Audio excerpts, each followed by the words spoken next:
नमस्कार and welcome you to world affairs. मैं हूं प्रशांत धवन। नाउ रिसेंटली आप सब लोगों ने इसके बारे में सुना होगा कि भारत सरकार ने लॉन्च कर दिया है ऑपरेशन अजय, उन भारतीय नागरिकों को निकालने के लिए इजराइल से, फिलिस्तीन से, जो आज के समय यहां पर फंस चुके हैं। क्योंकि देखिए, कॉन्फ्लिक्ट चल रही है इजराइल के बीच में और गाजा पट्टी में जो आतंकवादी संगठन है हमास, दोनों के बीच में एक बहुत ज़्यादा बड़ी कॉन्फ्लिक्ट चल रही है। इजराइल ने अपना ऑपरेशन लॉन्च कर रखा है, ऑपरेशन आयरन स्वॉर्ड्स, क्योंकि सबसे पहले हमास ने ऑपरेशन अल अक्सा स्टॉर्म के अंडर बहुत सारे रॉकेट्स गिरा दिए थे पूरे इजराइल पर। तो अभी बहुत मैसिव स्केल पर कॉन्फ्लिक्ट चल रही है। और मैं ना एक छोटी सी क्लिप दिखाता हूं आपको, उससे आपको समझ में आएगा कि इजराइल के जो बड़े शहर है, जो इनके सेफ शहर है, वहां पर भी सिचुएशन क्या है। ये जो क्लिप है ये रिसेंटली सामने आई थी। जो यूनाइटेड किंगडम है ना, उनके विदेश मंत्री इजराइल गए और देखिए उनके साथ फिर क्या होता है। ये जो वीडियो है यहां पे आप देखोगे,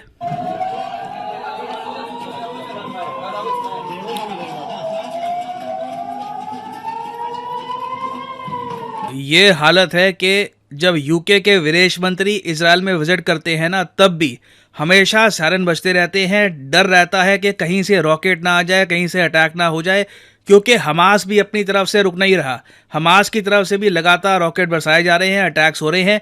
तो सिचुएशन काफ़ी ज़्यादा टेंस है। और बिल्कुल ऐसी टेंस सिचुएशन में कई जो फॉरेनर्स थे बाकी कंट्रीज़ के, साउथ कोरिया के या फिर यूरोपियन कंट्रीज़ के, ये मारे गए हैं। मैं आपको एक लिस्ट दिखाता हूं कि कितने फॉरेनर्स अब तक इजराइल हमास कॉन्फ्लिक्ट में मर चुके हैं। सबसे पहले तो आप देख पाओगे 12 थाईलैंड के सिटीजन्स मारे जा चुके हैं। कई सिटीजन्स इनके अभी भी मिसिंग है। फिलीपींस के कई नागरिक हैं, वो मिसिंग है। फिलीपींस की सरकार ने यह कहा है कि पॉसिबिलिटी है कि कई लोग इनके मारे गए हों वहां पर।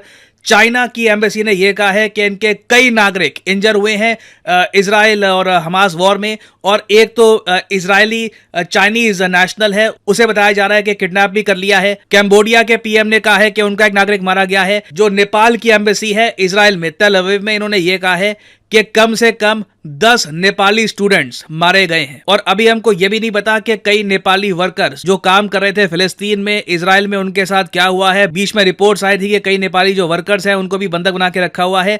तो सिचुएशन देखिए बहुत खराब है। बहुत से देश हैं, इनके जो नागरिक हैं या तो मारे जा चुके हैं या तो किडनैप हो चुके हैं। और यहाँ पे आप देख पाओगे इवन साउथ कोरिया के विदेश मंत्रालय ने कहा है कि सिचुएशन बहुत ज्यादा खराब है। कई यूरोपियन नेशनल्स हैं, पोर्टुगीज हैं, ब्रिटिश सिटीजन्स हैं, या तो इंजर हो चुके हैं या मारे गए हैं। तो ऐसे टाइम में ना बहुत ही इंपॉर्टेंट है कि इंडियंस को हम जल्द से जल्द बाहर निकाले अंडर ऑपरेशन अजय। क्योंकि टोटल 18,000 इंडियंस बताया जा रहा है इजराइल फिलिस्तीन में आपको मिल जाएंगे। इसमें से कई वर्कर्स हैं, कई स्टूडेंट्स हैं, कई टूरिस्ट हैं, कई और पर्पसेस के लिए, बिजनेस के लिए वहां पर जाते हैं। तो सबको इमीडिएटली निकालना बहुत ही इंपॉर्टेंट है। क्योंकि जो ये दो बड़े ऑपरेशंस लॉन्च हो चुके हैं, इजराइल का आयरन स्वॉर्ड और हमास का अल अक्सा स्टॉर्म, अभी दोनों ऑपरेशंस के चलते बहुत वायलेंस होगा। और इसलिए आपने ये भी देखा होगा कि ऑपरेशन अजय सिर्फ अनाउंस नहीं किया गया, ये शुरू भी हो चुका है। पहली फ्लाइट में 230 इंडियंस को हम वापस ला चुके हैं और कोशिश यही है कि जल्दी से जल्दी हजारों इंडियंस को हम यहां से इवैक्यूएट कर दे, ताकि जो बाकी नेशनलिटीज के लोगों के साथ हुआ है हमारे साथ ना हो जाए।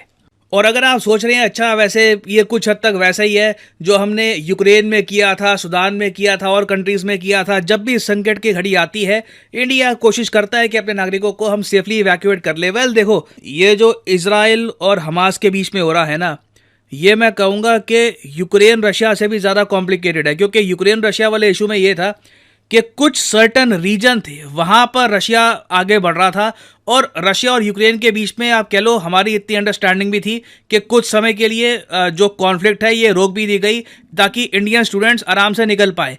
इस केस में ये हम ये नहीं कर पाएंगे। यहाँ पे हमास को कोई भी ना अमेरिकन ना कोई ये समझा पाएगा कि सिटीजन्स को निकलने दो, यहाँ पर जो इनोसेंट लोग हैं उनकी जान को यहाँ पे खतरे में मत डालिए, उन्हें निकलने दो। हमास सुनने वाला नहीं है और मोस्ट प्रोबेबली इजराइल भी इस वक्त रुकने के मूड में नहीं है। तो ये जो सिचुएशन है ना, मैं कहूँगा ज़्यादा आउट ऑफ कंट्रोल है compare to Ukraine Russia war. Magnitude में ऑब्वियसली यूक्रेन रशिया वॉर बहुत ज़्यादा बड़ा था, बट जो सिचुएशन अभी इजराइल और हमास के बीच में, इट इज़ क्रेजी। और इसलिए इंडिया ने एक 24 आवर कंट्रोल रूम भी सेटअप कर दिया है जिससे हम मॉनिटर करेंगे कि सिचुएशन क्या है। अभी के लिए तो देखो हम चार्टर प्लेन्स भेज रहे हैं, छोटे प्लेन्स भेज रहे हैं इजराइल में, ताकि आराम आराम से कुछ लोगों को हम रेगुलरली निकालते रहें इस एरिया से। बट इवेंचुअली, अभी तो खैर डिसीजन इसका लिया नहीं गया, इवेंचुअली एक पॉसिबिलिटी ये भी है कि अगर हमको नीड महसूस हुई तो हम अपनी जो नौसेना है, नेवी है, उसका भी यूज कर सकते हैं। और वैसे यहाँ पे आप देख पाओगे Indian navy ships will also be pressed into service should the need arise. अगर रिक्वायरमेंट होती है तो भारतीय नौसेना मोस्ट प्रोबेबली यहाँ पर अरेबियन सी को क्रॉस करके, गल्फ ऑफ एडन से गुजरकर, रेड सी से गुजरकर यहाँ पे जो सुएज कैनाल है इससे निकलकर यहाँ पे डॉक कर देगी इजराइल के आसपास, मोस्ट प्रोबेबली हाइफा पोर्ट में, ताकि आराम से इंडियन सिटीजन्स को हम इवैक्यूएट कर पाएं। ऑब्वियसली गाजा पट्टी से दूर रहना होगा, पर गाजा पट्टी टू बी ऑनेस्ट काफ़ी छोटी है साइज के हिसाब से, मुझे लगता नहीं है कि इंडियन नेवी को कुछ ज़्यादा प्रॉब्लम आएगी। यहाँ पे आप देख पाओगे ये यहाँ पे गाजा पट्टी है, यहीं पर मेन आफत आ रखी है। और हालांकि देखो साइज में ये एरिया बहुत छोटा है, बट अभी के लिए इजराइल यही कोशिश कर रहा है कि जो कंप्लीट जो बॉर्डर्स है ना आसपास की, इन बॉर्डर्स को ये कंट्रोल में ले आए, ताकि लगातार जो आतंकवादी हैं ये इजराइल में एंट्री ना कर पाएं। तो जिस तरीके से अमेरिकन नेवी डिप्लॉय हो चुकी है मेडिटेरेनियन में, उसी तरीके से पॉसिबिलिटी है। अगेन अभी तो अनाउंसमेंट नहीं हुई है, बट हो सकता है अगर सिचुएशन डिमांड करती है तो इंडियन नेवी का भी हम इस्तेमाल कर पाएंगे। और अगेन यहाँ पे मुझे एक बात मेंशन करनी पड़ेगी, देखिए इंडिया एक बहुत ज़्यादा स्पेशल, यूनिक, ब्यूटीफुल कंट्री है, बिल्कुल हम परफेक्ट नहीं है। ऑब्वियसली कई चीज़ों में इंप्रूवमेंट की गुंजाइश है, मगर कई मायनों में ना मैं कहूँगा आपको शायद इंडिया जैसा केयरिंग कंट्री नहीं मिलेगा जो अपने सिटीजन्स की केयर करता है, स्पेशली ऐसी सिचुएशन में। क्योंकि गवर्नमेंट ऑफ यूएस ने ना अभी के लिए कोई भी प्लान इवैक्यूएशन का डिस्कस किया ही नहीं है, इस पर ना बातचीत हुई है, ना अनाउंसमेंट हुई है। जो जीओपी के रिप्रेजेंटेटिव्स हैं, मतलब आप कह लीजिए जो रिपब्लिकन पार्टी है यूएसए में, डोनाल्ड ट्रंप की मेन जो आप कह लो पार्टी है, वो लोग जो बाइडेन पे प्रेशर बना रहे हैं कि अमेरिकन को इवैक्यूएट करो इजराइल से, जो लगातार हमास के अटैक हो रहे हैं। इस बीच अमेरिकन ना मारे जाएं, और अमेरिकन वैसे भी सॉफ्ट टारगेट होते हैं, हमास के जो ये आतंकवादी हैं कोशिश करेंगे कि अमेरिकन को ये बंदी बना ले, तो अमेरिकन को तो निकालो। बट अभी के लिए यूएस गवर्नमेंट कोई एयरलिफ्ट नहीं कर रही, अमेरिकन बिल्कुल फंस चुके हैं इजराइल में। और सिचुएशन इतनी खराब है कि कई जो नेता है रिपब्लिकन पार्टी के, जो डोनाल्ड ट्रंप वाली जो पार्टी है रिपब्लिकन पार्टी, उनके कई नेता खुद इजराइल में जा रहे हैं ताकि अमेरिकन को ये बचा सके। यहां पर आप देख पाओगे Florida Republican Cory Mills travels to Israel to rescue 32 American. इसकी इन्होंने फोटोज जो हैं ये भी यहां पर अपलोड करी है। यहां पे आप देख पाओगे कांग्रेसमैन है, मेंबर ऑफ पार्लियामेंट है। सोचकर देखो क्या डिफरेंस है। यहां पे एटलीस्ट हमारी गवर्नमेंट यूनाइटेड है, हमने डिसीजन लिया कि ठीक है ऑपरेशन अजय लॉन्च किया जाएगा। अब आप ना थोड़ा अप्रिशिएट कर पाएंगे कि ऑपरेशन अजय स्पेशल क्यों है। कई कंट्रीज, यूएस जैसी कंट्रीज आपस में सहमति नहीं बना पाती कि हमें करना क्या है।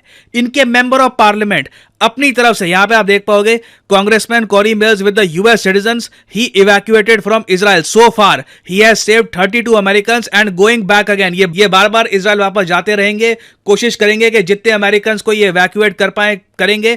ये अच्छी बात है। यहाँ पे मेंबर ऑफ पार्लियामेंट चाहे ऑपोजिशन पार्टी के भी हो, बहुत ज्यादा एक्टिव रहते हैं, अपने नागरिकों की केयर करते हैं। ऐसे टाइम में ये लोग राइट विंग लेफ्ट विंग छोड़कर कोशिश करते हैं कि जो अमेरिकन नागरिक हैं उनको बचाया जाए। बट एज ए कलेक्टिव इनकी गवर्नमेंट कुछ नहीं कर रही। It is an absolute failure. और यहीं पर पता लगता है why India is such a special country. तो अभी देखिए ऑपरेशन अजय से रिलेटेड बहुत सी डेवलपमेंट्स होंगी। पॉसिबिलिटी है कि इंडियन गवर्नमेंट ना सिर्फ इंडियंस, कई जो फॉरेन नेशनल्स हैं जो फंस चुके हैं इन्हें भी बचाए। इससे पहले हम देख चुके हैं कई ऑपरेशंस में इंडिया ने फ्रेंच सिटीजन्स और यूरोपियन सिटीजन्स, जो फ्रेंडली कंट्रीज के सिटीजन्स हैं, इवन आप कह लो जो नॉट फ्रेंडली कंट्रीज हैं, उनके सिटीजन्स को भी हमने हेल्प करी है काफी बार। तो देखना होगा। ऑपरेशन अजय मेरे हिसाब से बहुत